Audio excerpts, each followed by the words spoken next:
सुनो ये बड़की माई, सुनो ये बड़का भाई, काकी चाची दादी बात रखी है याद। आइल करा काट तो हर पवनवा मांगेला घूमी घूमी आशीर्वाद, मांगेला घूमी घूमी आशीर्वाद, मांगेला घूमी घूमी।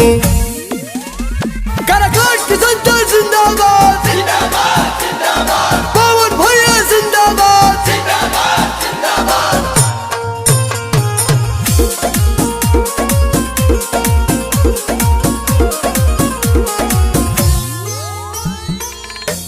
तोहर भतीजवा तुमसे विनती करता,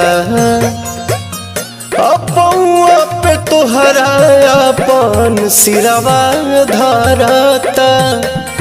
और सुनी लागल बाटे मन में लगनिया, धरम रखे रे बड़ा की बहनिया।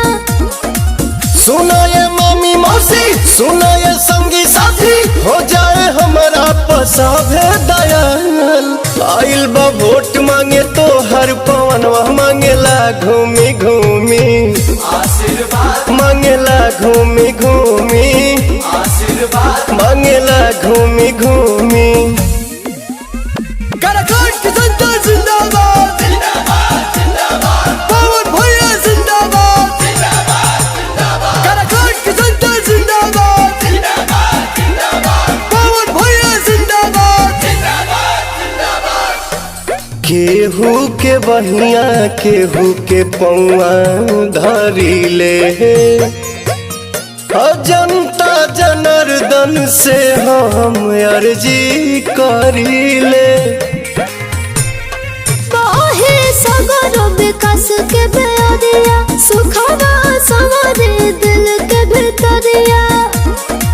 तू रब न कोनो वादा, जानब जीवो से ज्यादा, रही न मनवा में कोनो मलाल।